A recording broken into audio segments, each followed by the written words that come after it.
So far, we introduced a random variable x, and we said that it represents a numerical value associated with each outcome of a probability experiment. A random variable is called discrete when it has finite or countable number of possible outcomes. You can easily list those. A random variable is continuous when it has an uncountable number of possible outcomes represented by an interval on a number line. For example, x represents speed or volume or the area. These are all examples of continuous random variables. The number of students in the class, the number of books, and so on are discrete.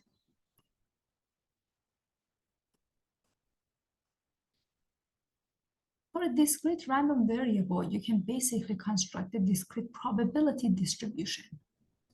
In constructing a discrete probability distribution, you're going to make a frequency distribution for the possible outcomes. Since we can list them all, you have x1, x2, x3, and xn. What you're going to do, you're going to find the sum of all frequencies. Then find the probability of each possible outcome by dividing its frequency by the sum of all frequencies. Make sure each probability is between 0 and 1. It's inclusive. The probability can be 0 or it can be 1 as well, or any number in between. The sum of all probabilities must be equal to 1 as well. Pay attention. When you're talking about relative frequency, it's basically the frequency of the class divided by the sample size, or f divided by n. This is exactly what we're doing when we are constructing a discrete probability distribution.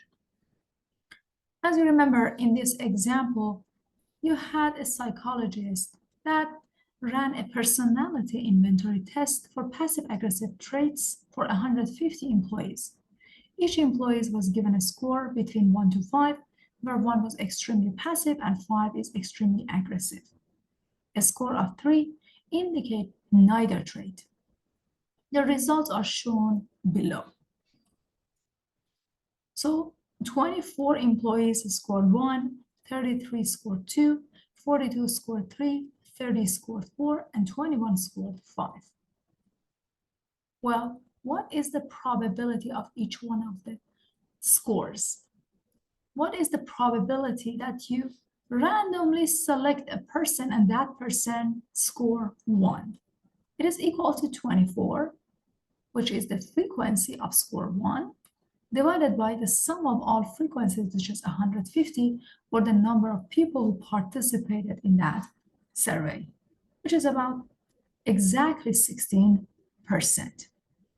The probability of 2 is 33, which is the frequency of the number of people who scored 2 divided by 150, which is total number of values or total number of people participated in that survey, which is 22%. The probability of 3 is 42, which is the frequency of 3 divided by 150 or 28%. You can easily calculate the probability of 4, which is 30 divided by 150 or 20%. And probability of score 5, which is 21 divided by 150 or 14%. You can also visualize the graph. You can graph a histogram. On the horizontal line, you can write down the scores, and on the vertical line, the probability. Well, x equals to 1 is 16%. So your bar stops at 16%. X equals to 2 has probability 22%. So your bar stops at 22%. For x equals to 3, the bar stops at 28%. When x is equal to 4, the bar has probability 20%. So these are all relative frequencies or probabilities. And when x is equal to 5, you have 14%. Very good. The next question is, how do I calculate the mean of the data if I have discrete random variable?